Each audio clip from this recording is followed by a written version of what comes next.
Welcome to the Peace and Possibilities podcast. This is Julie Bruns, and you are about to be inspired. I am so excited to share my conversations with amazing people from all walks of life who figured out how to be happy, peaceful, and content doing work they love and making the world a better place so that you can see what's possible for your life. I can't wait to hear what you think. Send me an email and let me know one thing you're taking away from this episode. And never forget, anything really is possible. Welcome to this episode, everyone. My guest this week is Joe Siciliano. I call him Joey, and but he's known in his, I'm sure, career as Joe. Joe and I met 25 years ago on our honeymoon in St. Lucia.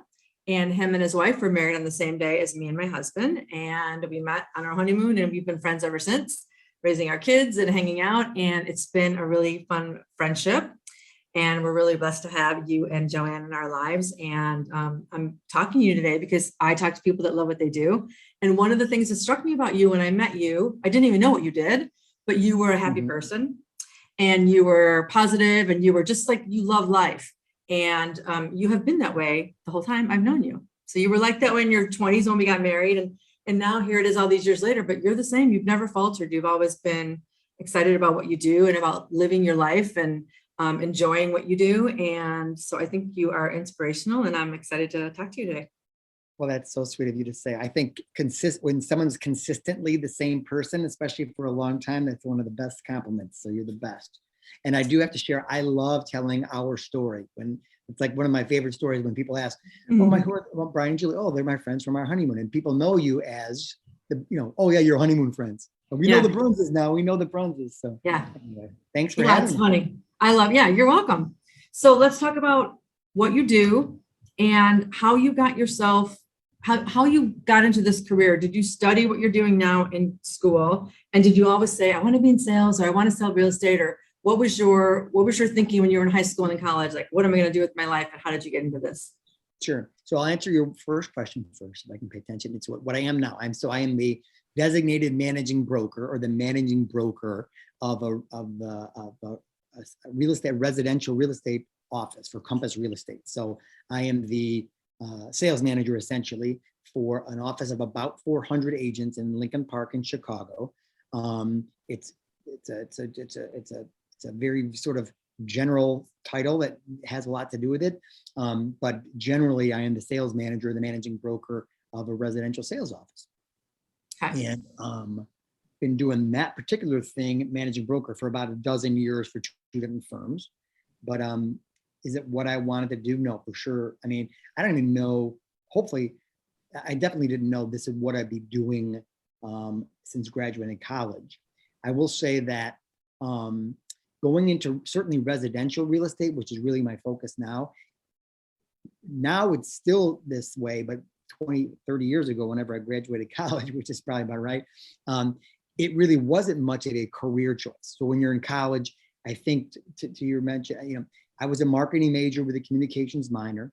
I wasn't an accountant. I wasn't a finance major. I wasn't an economist, but I knew I likely was going to be some sort of sales rep in some degree. I had a little bit of experience in the print advertising sales business, selling to auto dealers, for the Daily Herald for a couple of years, and I worked for the college newspaper. I knew a lot of my friends that got into that. Print disappeared, consequently, or subsequently. But I was in the print or the advertising sales business, but I knew I'd be selling something. I like to joke I wasn't smart enough to do anything else but sales, but it's the best thing. Did I know that's what I wanted to do as far as a real estate career? No. In fact, when I first graduated college, I worked for a very small firm, but I was focused on commercial real estate. And in my mind, and partially this was probably a real perception, but in my mind, commercial real estate brokers were professional and they had it was a professional job, as opposed to what most people view as a residential real estate agent. Wasn't really much a profession. It was like a lifestyle choice, like, oh, by the way, I also got my license and I'll sell to my friends. Right. So I didn't want to do that. Heaven forbid I would be a residential agent. I wanted to be a professional guy. Okay. Turns out that stuff wasn't really necessarily true. And especially nowadays, But initially I went to the commercial side of business, trying to sell, multi investment properties and things like that. Yeah. So it's funny. I think I've ever heard you describe it that way before, but it's interesting that you're saying you didn't really see yourself with that career, but right away when you started doing it, you wanted it to be a career trajectory. So you went to the commercial side thinking, well, this is more of a career. That other thing is what people do on the side. And this was not on the side for you. This was your career. You just ended up doing really well, right? In the home, in the residential space, and then obviously turned it into a career, and obviously a successful career all these years later. Yeah. I think like a lot of young people, I don't know that I really put much thought into where it would bring me, but I did see, at least, especially on the commercial side, I saw some very successful, mostly men, frankly, but guys and girls in that side of the business. And I thought by starting really young, at a young age, that I would kind of get a head start. That was kind of my initial thought process. Yeah, that's fine. Okay, so next question. You're successful, and I know that I don't know how you see your career trajectory and the levels of success, but I felt like just even when I first knew you, you were successful selling real estate. You were a good performer or sales rep in whatever company you're working at. You did well, right? Well, pretty much all along. I don't ever remember you struggling to do well. I think you were a go-getter right away. You were very scrappy and you were a hard worker. I would say I definitely worked hard, and I treated it like a profession as opposed to, like I said, like a hobby. Yeah. But it's, that's a whole other conversation about how you measure success. Yeah. Whatever. Yeah. I was just curious I remember you being successful early, and I can't remember what year that was. So the question is around, how did you continue to be successful for all those years and still are? Remaining happy and peaceful. If you weren't where you wanted to be, or you were always striving for the next thing or to get to the next level, how did you stay happy and peaceful and content along the way as you were striving? I would say, just real quick on the success thing. I think, I was not, just for, sake of explanation, I was never the largest producer, measured by like number of sales or volume of sales or income generated. I was never the biggest, but I was kind of a good middle hitter in a baseball record. I was kind of a good middle range hitter most of the time. I think now that I'm older and learned a lot more, what I think worked well and how I kept it going was, I think I was sincerely interested in helping in a real estate sense, helping a buyer or a seller achieve a certain goal. So if it was a buyer and they were looking for their first home or their second home, or they needed to be in a certain school district, whatever, I think I really was sincere about my focus on helping them stay within a certain budget, make the right decisions, make sure that they were not walking into any sort of a money pit or anything like that. So I think I was sincere about it. Hopefully they felt that sincerity, and then I continued a relationship with them, not only following up selfishly to get more business from them, but just because they knew that I helped them sincerely, and they would tell their friends if they were looking for houses, and they would say, "Oh, you got to talk to Joe. He took care of us. He'll help you." So I think that's probably how. I think sincerity was probably my number one, I guess, strength. Yeah. And you can't fake that. You can't, if someone is helping you in a sincere way, and if someone cares about what they're doing in their job, no matter how small or big it is. And that's why you were getting such, you were growing quickly and got so many referrals. I remember you always worked on referrals because it was like people liked working with you because they knew that you cared, and that you would help them and then help their friends or their family or whatever. And that, that's not an accident. When people notice that, people appreciate it, and you get rewarded for it. No question. And now that I'm in managing broker role, that is the message that I share with certainly newer agents and even those that have been around for a while. Like, there's no question that is the key to victory, at least in our business, but most sales businesses. Repeat and referral business is the bread and butter of this thing. And as long as you're good to them and take good care of them, and remind them of that good experience kind of over and over again, so that when you do the reach out and you see them, you run into them, or you do give them a phone call, you remind them of that little piece of time in history that you had this really nice, hopefully this nice experience, and then they'll remember to refer their friends to you. Yeah, for sure. Okay, so What do you wish? Is there anything you wish you learned earlier in your life or career? So this could be personally or professionally. Now looking back, you're knee deep in your career and you're doing well. Is there anything you were like, "Ah, I wish I would have learned that 5 years ago or 10 years ago or whatever it is?"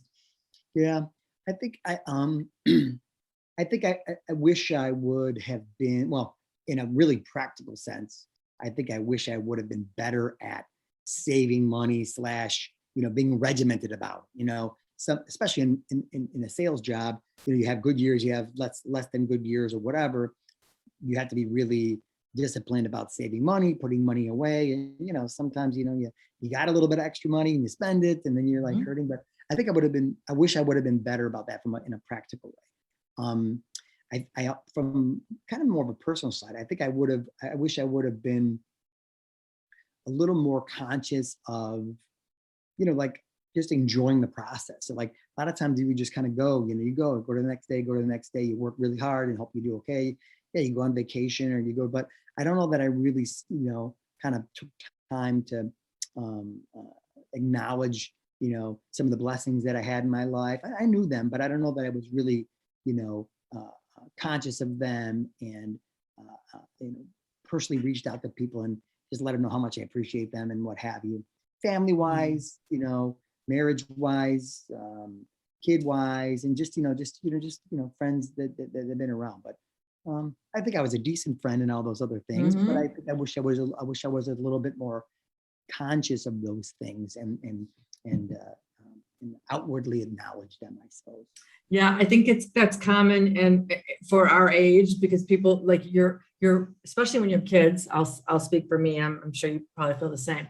Your head's down. You're supporting family. You have a job. You're raising kids. You're married.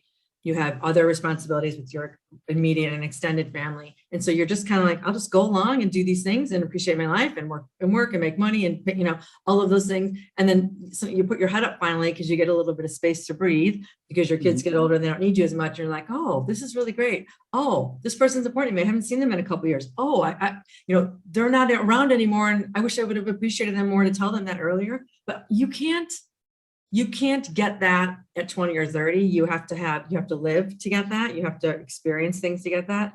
Yep. And you have to, I wish I was more of that way. I've always been a grateful and thankful person, but I would have done even in more consistent ways growing up. And I was good about reaching out and I was taught that early on. But I think that's common that people, when they get to our age and our stage of career, it's like, this is when you look back, you have time to breathe a little bit, look around, thank people, appreciate, and then want the rest of your life to be even better. Right. Now you've always been like super sweet and open about that. So you never held back, but I think, like maybe the word you hear a lot is intentional, like intentionally reach out and say, my friend Gary, I've just met a buddy of mine that I haven't talked to literally in years. And, hey, Gary, I thought about you today. I want to make sure that I reach out. I have been better about that in my, later years. Yeah. My little personal rule is especially if I can at that moment, if someone goes through my head, like literally, if someone, for whatever reason, I hear a song or I smell something, or for whatever weird reason, someone comes to mind that I haven't thought of in a long time, my little rule is I have to call them or have to text them or have to write them a note. If for some reason they came through my brain, that was meant to be, and I have to reach out to them, because if I don't, they'll go away and it'll be the next time that happens. Yes. So that's my little rule for myself. When did you implement that rule? Years? It's been years? It's probably been a few years. And I think I've probably been pretty decent about it. I really have, but kind of along these same lines where it's like,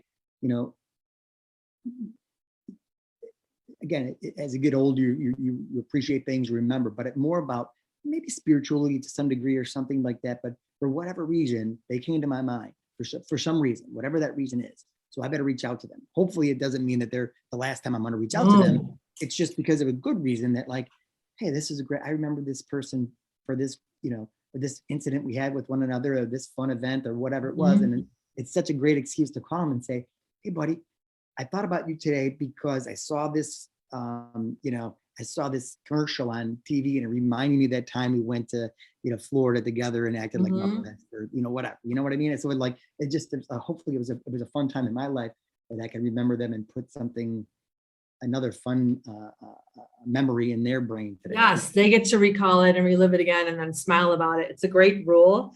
I always do that too. And I totally agree. They came to your mind for a reason.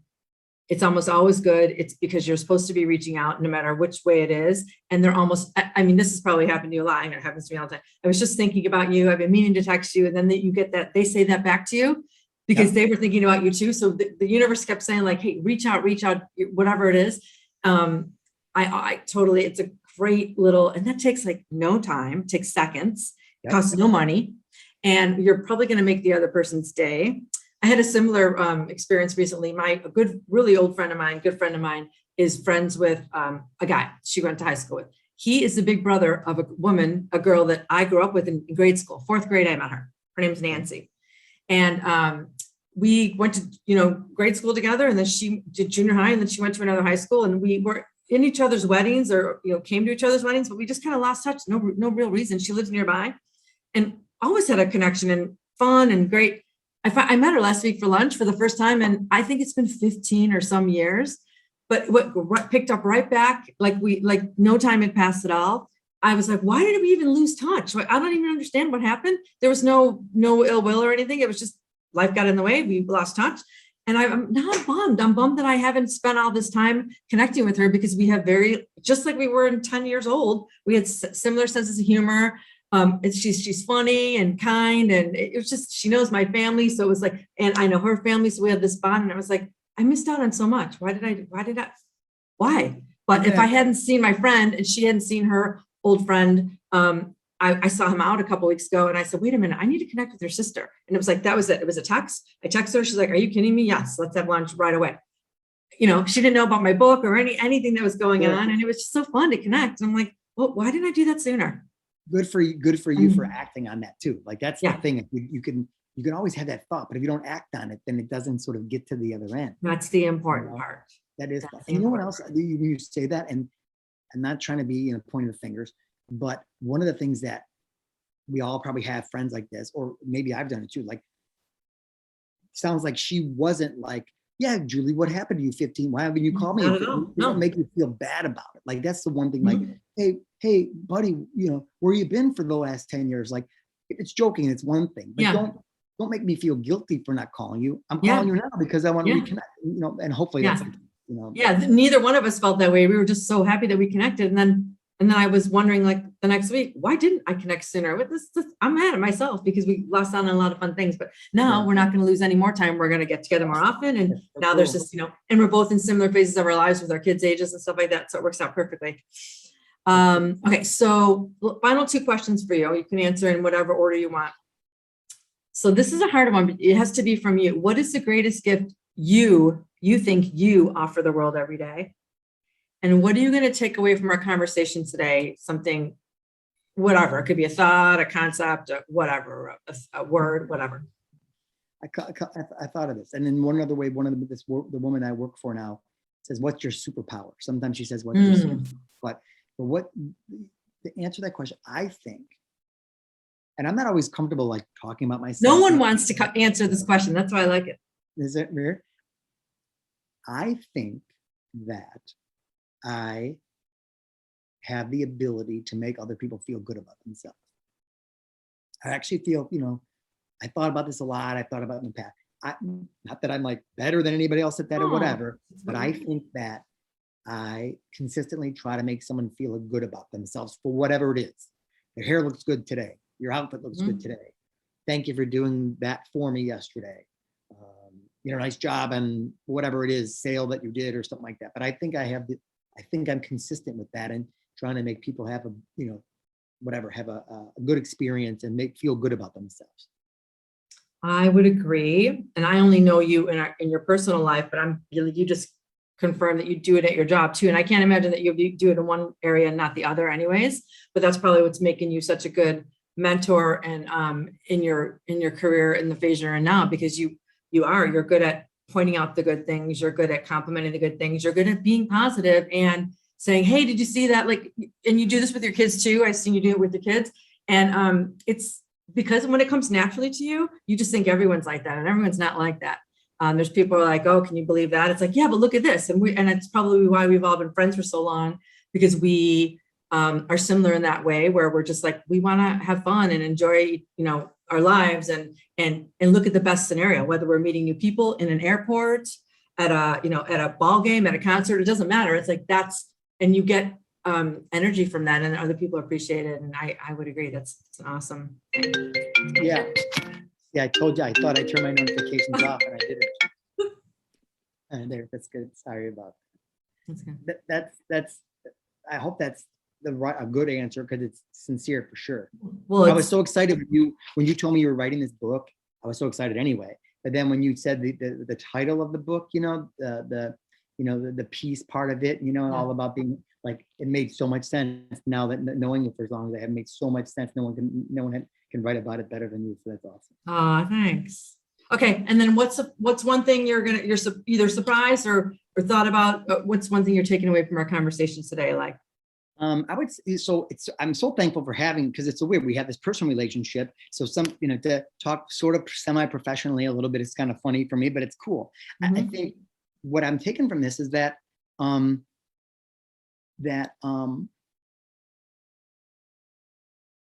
it's okay to be proud of yourself, I guess, for some things that maybe you don't think about all the time. So I guess it made me feel good that you wanted to have me on, on your podcast, because at least you felt they had something to add to it. So I was proud that you asked me. So that's kind of one thing I take of it, that maybe, the fact that you saw something that I might be able to add, hopefully that your listeners and friends and viewers might also agree. So that's kind of really what I'm taking. It's okay to be proud of yourself. And that's a good thing. Good. It is a good thing. It is. Well, thank you. I learned some new things today. I think I learned 2 or 3 new things today. And I'm excited to share this conversation and people get to know you. And then if people want to get in touch with you, or you want to promote something, how would people get in touch with you, or would you want to promote anything? Well, I promote, I don't sell houses anymore, but a bunch of people in my office do. So I'm happy to put you in the right direction, whether it be in Chicagoland or anywhere in the country. Compass is all over the country. So you can shoot me an email at joe.siciliano@compass.com. And I'd be happy to put you in the right direction. Or if you're looking to get into the residential real estate brokerage business, like we've had a lot of people join us in the last couple of years, same thing. I'm happy to chat with you. Awesome. Thanks, Joe. It was nice chatting with you. You're the best. You're so good at what you do. I love it. Thank you so much for having me. Thank you. And have a great day. All right. See you later. All right, honey. Bye. Thank you. Bye-bye. Bye, everyone. Thanks for listening. I hope you loved this episode. Don't forget to like us, subscribe, review, and share it. I hope you were truly inspired.